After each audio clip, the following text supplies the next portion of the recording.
Assemblée. Donc, chères concitoyennes, chers concitoyens, chers députés, permettez-moi d'abord d'introduire mon intervention en rappelant que la NUPES est redevable aux électeurs de la France insoumise et de gauche et à leur confiance en notre capacité à porter leurs aspirations. Nous assumons pleinement cette responsabilité et nous sommes déterminés à amener des réponses concrètes à la population, en tenant compte de leurs préoccupations et en travaillant sans relâche, comme nous le faisons déjà, pour améliorer leur quotidien.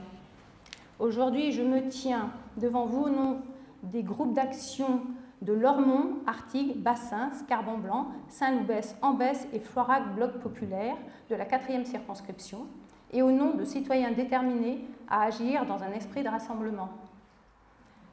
Nous sommes réunis ici non seulement pour partager nos convictions, mais aussi pour entendre les voix de chacun et porter ensemble nos revendications. Car c'est dans l'union que réside notre force et c'est ensemble que nous pouvons atteindre des objectifs communs.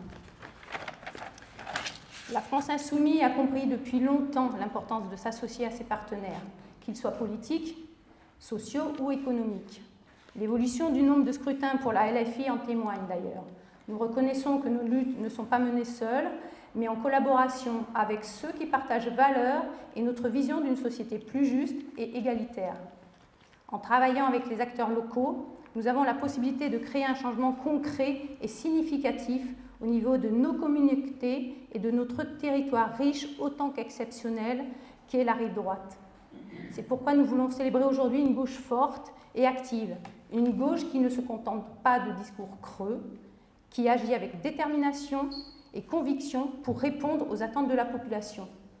Ne refaisons pas les erreurs de l'union de la gauche. Nos combats sont nombreux et variés.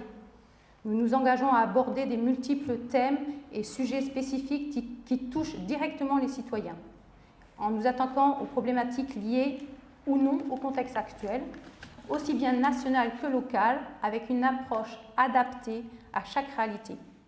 Que ce soit l'accès au logement décent, le coût de la vie, la préservation de l'environnement, l'égalité des chances dans l'éducation, l'amélioration des conditions de travail, un pouvoir d'achat décent. Nous proposerons des solutions pragmatiques comme la hausse du SMIC, un vrai dégel du point d'indice, des fonctionnaires ou encore le blocage des prix, l'encadrement des loyers renforcés ainsi qu'un socle minimal d'eau et d'énergie gratuit pour chaque foyer. Nous, LFI, continuerons et avec la NUPES, amplifierons notre présence, prêts à nous engager dans un commun dans le temps. Nous sommes conscients que la population nous attend, qu'elle espère voir ses préoccupations prises en compte et ses droits protégés. Nous sommes tous ici victimes de la crise. Aujourd'hui est notre moment. C'est de notre devoir d'être présents aux côtés de notre population. Nous ne pouvons la décevoir. Le temps est venu pour cette nouvelle gauche de se lever, de se faire entendre et de montrer que nous sommes légitimes et prêts à assumer notre responsabilité envers la société. Nous ne pouvons pas nous permettre de rester en retrait. Nous devons être présents partout, dans chaque ville, dans chaque quartier de notre circonscription. Nous devons être présents dans les débats, les discussions et les prises de décision via notre député. Nous devons être la voix de chaque citoyen qui compose notre territoire. Je tiens à souligner que nous, membres de cette coalition de gauche, savons travailler ensemble. Les grandes réussites du passé en sont les preuves indéniables. Nous avons démontré notre capacité à mettre de côté nos différences pour atteindre des objectifs communs, à trouver des compromis, à mettre de côté nos différences pour atteindre des objectifs et œuvrer dans l'intérêt général. Cette capacité à travailler en équipe est ce qui nous distingue et renforce notre détermination à faire avancer notre société. Alors nous devrons nous rencontrer régulièrement pour nous entendre et porter ensemble nos revendications via la NUPES. Nous avons déjà mené collectivement des combats nationaux importants, notamment sur la question des retraites, où nous avons défendu avec vigueur les droits des travailleurs. Aujourd'hui, le combat continue plus que jamais. Nous devons poursuivre notre engagement. Le prochain dossier que nous comptons défendre est celui des mobilités durables et accessibles, avec l'impact social, écologique et économique qu'il représente. Nous allons nous opposer avec force à la privatisation du rail, car il était essentiel de préserver et d'améliorer notre système ferroviaire, d'assurer un service public de qualité et de garantir des conditions d'accessibilité justes pour tous les usagers. Nous ne ménagerons pas aucun effort pour faire avancer cette cause et nous opposer à toute privatisation d'un service public qui n'est que la conséquence des traités européens et des GOP. Et nous comptons sur la NUPES pour y parvenir avec, in fine, Monsieur le député, votre prise de position contre cette privatisation.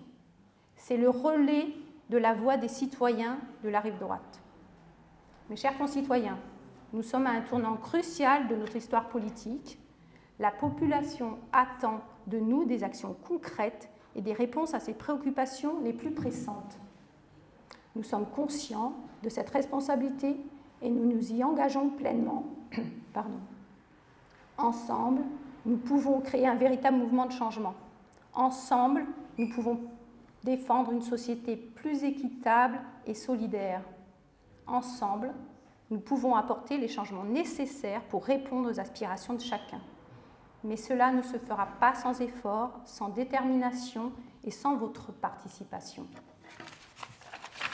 En conclusion, je vous invite à vous joindre à nous, à rejoindre cette coalition de gauche qui sait travailler ensemble, agit dans un esprit de rassemblement et qui porte la responsabilité d'amener des réponses concrètes à la population. Aujourd'hui, plus que jamais, nous devons nous unir et agir dans l'intérêt collectif.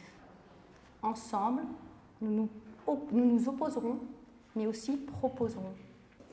Ensemble, nous pouvons relever tous les défis qui se présentent à nous et construire enfin un avenir meilleur pour tous, où la justice sociale, l'égalité des chances et le bien-être de tous ne sont plus des idéaux lointains, mais bien une réalité palpable.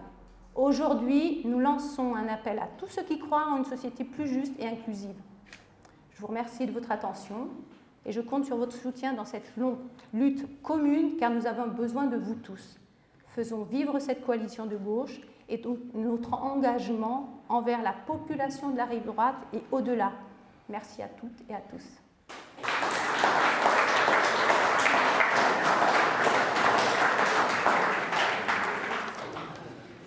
Bien, je complète le mandat qui m'a été donné par les groupes d'action LFI de Saint-Loubès, Senon, Florac Insoumise, le GA Résistance de Bassins-en-Barès.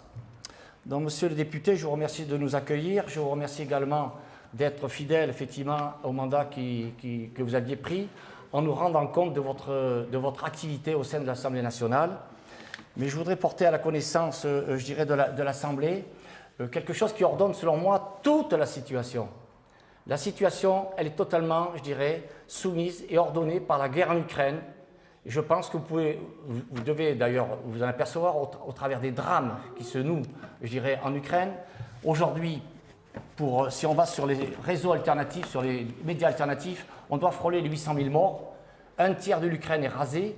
Je pense que c'est un véritable drame qui se noue là-bas. Et donc, j'ai proposé à mes camarades insoumis donc, un appel qui s'appelle « Halte à la guerre ». Cet appel précise: pour préserver l'humanité, il faut arrêter cette machine à la barbarie. La guerre de Poutine, comme celle de l'OTAN, mise en œuvre par Zelensky, n'est pas notre guerre. Nous ne sommes en guerre ni avec le peuple russe, ni avec le peuple ukrainien. Nous voulons la paix pour le peuple russe et pour le peuple ukrainien. Également, d'anciens généraux américains prennent la parole contre la stratégie de l'OTAN. Voici ce qu'ils disent. Nous ne pouvons et ne voulons pas soutenir la stratégie consistant à combattre la Russie jusqu'au dernier Ukrainien. Les actions des États-Unis et l'invasion ukrainienne par la Russie. Lors de l'effondrement de l'Union soviétique et la fin de la guerre froide, les dirigeants des États-Unis et de l'Europe occidentale ont assuré aux dirigeants soviétiques puis russes que l'OTAN ne s'étendrait pas jusqu'aux frontières de la Russie.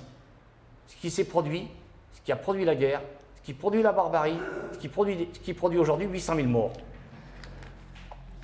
Pourquoi nous intervenons là-dessus? J'ai été mandaté sur cette question. J'ai été mandaté sur cette question parce qu'aujourd'hui, la loi de programmation militaire vient d'être augmentée de 40%. Je pense que, monsieur le député, vous le savez, j'espère que vous allez intervenir sur cette question. 40%, c'est-à-dire qu'aujourd'hui, Le gouvernement cherche doctement 15 milliards d'euros d'économies pour le budget 2024 et il veut piquer 13 milliards d'euros aux retraites. Donc il veut faire payer la guerre, puisque la guerre c'est 40 milliards d'euros supplémentaires par an jusqu'en 2030. C'est ça la réalité de la situation que nous vivons. Nous sommes entrés en guerre, nous avons mis un doigt, maintenant nous mettons un deuxième doigt. De quelle manière avons-nous mis un doigt? Fourniture d'armes, financement, assistance militaire, renseignement, conseiller, etc. Explosion du budget, plus 40%. Monsieur le député, vous avez dans un premier temps, en 2022, voté pour le budget de la guerre. Dans un deuxième temps, récemment, vous êtes abstenu. Avec le groupe PS, nous sommes d'accord là-dessus, je suppose, LFI s'est prononcé clairement contre. Je pense qu'aujourd'hui, effectivement, il est urgent d'arrêter la guerre. Et pour arrêter la guerre, il ne faut pas alimenter la guerre. C'est ça la question fondamentale. En alimentant la guerre continuera jusqu'au dernier Ukrainien et probablement jusqu'à la fin de l'Ukraine. Et peut-être après, on ne sait pas où ça s'arrêtera.